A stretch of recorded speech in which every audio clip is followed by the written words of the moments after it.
Now देश के road transport minister ने रिसेंटली एक बड़ी स्टेटमेंट दी है कि 5 साल विद इन 5 इयर्स इंडिया को पेट्रोल की आवश्यकता नहीं होगी। Green fuel will and the need for petrol in India after 5 years, ये कहा है नितिन गडकरी साहब ने। अब स्टेटमेंट अपने आप में बहुत बड़ी है, कई आर्टिकल इस पर पब्लिश हुए, इवन वर्ल्ड मीडिया भी इस पर बात कर रहा है कि अगर 2027 तक इंडिया ऐसा कर देगा तो इससे जियोपॉलिटिकल इम्पैक्ट क्या आएगा, क्योंकि तब तो इंडिया को कच्चे तेल की इतनी आवश्यकता भी नहीं होगी।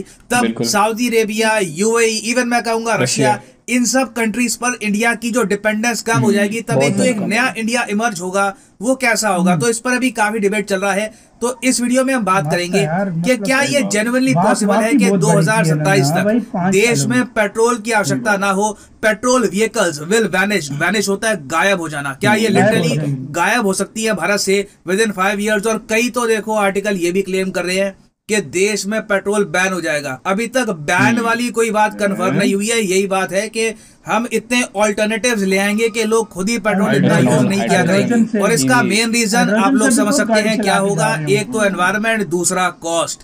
कच्चा तेल अगर रह गया 2-3 साल में $100 के आसपास, यूक्रेन रशिया वॉर चलती रही, इंडिया ऐसे रेट्स अफोर्ड नहीं कर पाएगा। This will be devastating for our economy. तो हमें चाहिए अभी ऑल्टरनेटिव, और इसीलिए हम यहाँ पर देख रहे हैं ग्रीन फ्यूल को। Now Elon Musk Nitin Gadkari साहब के आइडिया से इन द पास्ट डिसएग्री क्यों कर चुके हैं, इलॉन मस्क की क्या सोच है यहाँ पर, ये भी हम जानेंगे। बहुत कुछ आपको जानने को मिलेगा। मगर आगे बढ़ने से पहले आपसे क्वेश्चन पूछूंगा। क्वेश्चन ये है कि फाइनेंशियल ईयर 2022 में भारत ने कच्चा तेल इंपोर्ट करने में, खरीदने में कितने पैसे खर्च दिए थे, कितने डॉलर्स खर्च दिए थे। ये है यहाँ पे आपकी ऑप्शन, 50 बिलियन, 119 बिलियन, 345 बिलियन या फिर 81 बिलियन डॉलर्स। कमेंट सेक्शन में करिए आंसर। सही आंसर मैं आपको दूंगा वीडियो के अंत में। 100+ ही होगा जहाँ तक मेरा एनालिसिस है।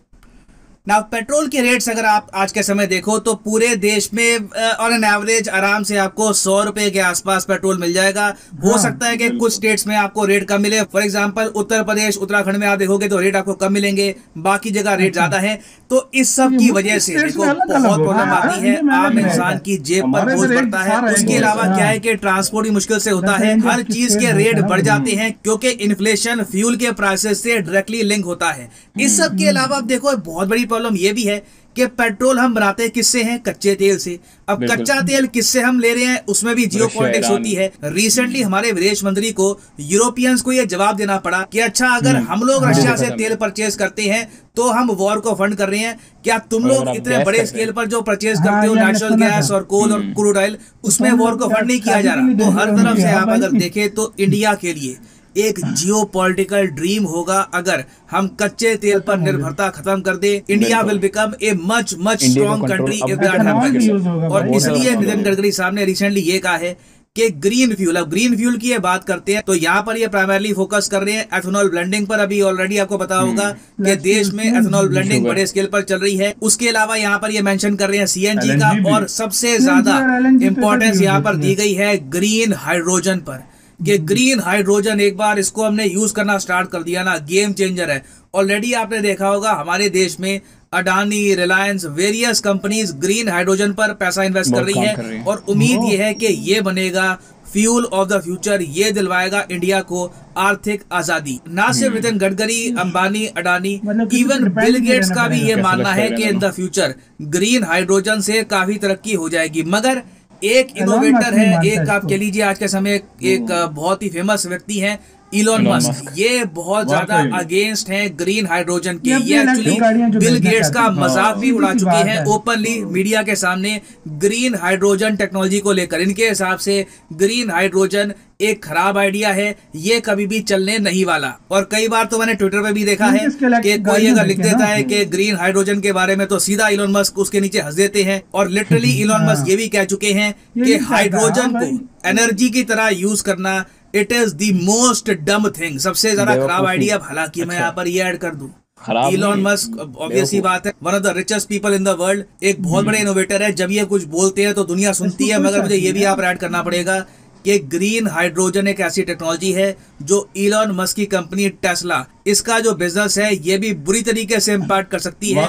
तो जब इलॉन मस्क बार बार ग्रीन हाइड्रोजन एनर्जी के बारे में खराब बोलते हैं तो इसके पीछे इनका एक जो बिजनेसमैन वाला दिमाग है वो भी है। तो सारे पर्सपेक्टिव है ये मैं आपके सामने रख रहा हूँ। अब यहाँ पर आप कहोगे अच्छा गडकरी साहब, बिल गेट्स, अडानी, अंबानी, ये सब ग्रीन हाइड्रोजन को सपोर्ट कर रहे हैं, इलॉन मस्क, उसके अलावा कुछ और लोग भी है, वो कह रहे हैं कि जी ये कभी चलेगा ही नहीं, ये आइडिया ही डम्ब आइडिया, बेवकूफ आइडिया है। अब यहाँ पर आप पूछेंगे मगर ग्रीन हाइड्रोजन होता क्या है, ये काम कैसे करेगा?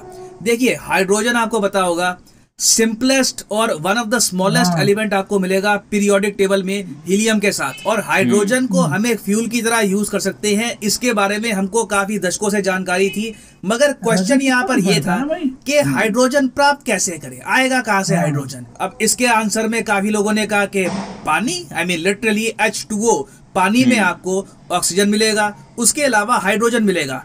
तो क्यों ना हम कुछ एक रिन्यूएबल सोर्स से एक इनिशियल झटका दे पानी में, ताकि पानी के अंदर हाइड्रोजन ऑक्सीजन अलग हो जाएं, एक इलेक्ट्रोलाइसिस यहाँ पर हो, एक केमिकल रिएक्शन यहाँ पर क्रिएट हो, उससे अलग हो जाएगा हाइड्रोजन, और फिर हाइड्रोजन से जो भी गाड़ी चलानी है आपको, बस चलानी है, ट्रक चलानी है, चला लो। एक बहुत ही बेसिक सिंपल सा आइडिया है। तो यही बेसिक कॉन्सेप्ट है ग्रीन हाइड्रोजन का। और जैसे ग्रीन हाइड्रोजन है ना, वैसे ही ब्लू हाइड्रोजन भी है, ग्रे हाइड्रोजन भी है। घूम फिर के देखो आइडिया यही है कि आपको हाइड्रोजन को अलग करना है और हाइड्रोजन से आपको अपनी जो भी इलेक्ट्रिसिटी है, पावर है, ये आपको बनानी है। ग्रे हाइड्रोजन में आप अगर देखो तो हम यूज करते हैं नेचुरल गैस का, मगर एक बात यहाँ पर खराब ये है कि इसमें CO2 जो है ये हम एटमॉस्फेयर में एमिट करते हैं, क्योंकि काफी बार नेचुरल गैस, कोल, मीथेन का जब आप यूज करोगे हाइड्रोजन बनाने के लिए तो एनवायरमेंट को नुकसान होगा। ब्लू हाइड्रोजन में आप क्या करते हो कि CO2 को स्टोर किया जाता है और उसको रीयूज किया जाता है, इसलिए कहा जाता है कि ब्लू हाइड्रोजन ग्रे हाइड्रोजन से बेहतर है। और इंडिया ने रास्ता चुना है ग्रीन हाइड्रोजन का, जहां पर बेसिकली जो ऑक्सीजन और हाइड्रोजन को अलग करने का प्रोसेस है वो हम किक स्टार्ट करेंगे रीन्यूएबल पावर से, चाहे विंड एनर्जी हो, सोलर पावर हो। आप किसी स्टेशन पर गए, जिस तरीके से पेट्रोल डलवाने के लिए जाते हो ना, वैसे ही ग्रीन हाइड्रोजन का भी स्टेशन होगा। वहां पर जो आपकी गाड़ी का फ्यूल सेल है ना, इसको आप वापस किक स्टार्ट कर सकते हो। मगर जो आपका हाइड्रोजन फ्यूल स्टेशन होगा, हो सकता है कि वो सोलर पावर पर चले या फिर विंड एनर्जी पर चले। तो आइडिया अपने आप में बहुत यूनिक है, मगर घूम फिर के देखो इलॉन मस्क इस आइडिया का मजाक इसलिए उड़ाते हैं क्योंकि ये कहते हैं स्टोर कहाँ पे करोगे हाइड्रोजन एनर्जी को, हो सकता है कि स्टोर करने में प्रॉब्लम आए। उसके अलावा इलॉन मस्क ये भी कह चुके हैं कि ये पूरा प्रोसेस डेंजरस है, क्योंकि हाइड्रोजन जैसे आप जानते हैं कंबस्टेबल है, फट सकता है, आग लग सकती है। तो आपके सामने एक इंजीनियरिंग चैलेंज है कि कैसे आप एक व्हीकल बनाओगे जहां पर ये पूरा प्रोसेस आप सेफली करोगे और ड्राइवर की जान ली जाएगी। मगर दुनिया भर में कई देश हैं, जापान है, जर्मनी है, इंडिया के अलावा कई और देश हैं जो ग्रीन हाइड्रोजन टेक्नोलॉजी पर काम कर रहे हैं। इलॉन मस्क चाहे डम बोले, स्टूपिड बोले, जो भी यहाँ पर एडजेक्टिव लगा ले, उनकी मर्जी है, मगर दुनिया क्लियरली इस एनर्जी की तरफ बढ़ रही है। और इस पर आप देखोगे इन द फ्यूचर काफी तरक्की होगी, बहुत सी कार स्कूटर्स आएंगी जो ग्रीन हाइड्रोजन पर चला करेगी। और बताया जा रहा है कि ये पेट्रोल से काफी सस्ता होगा, इसको आराम से 70 रुपीज प्रति किलो के हिसाब से बेचा जा सकता है। मगर मैं इस सब पर अभी कॉमेंट नहीं कर सकता कि ये कितना सस्ता होगा, ये मतलब पेट्रोल के मुकाबले कितना कॉस्ट इफेक्टिव होगा, क्योंकि इंजीनियरिंग पे बहुत कुछ डिपेंड करता है।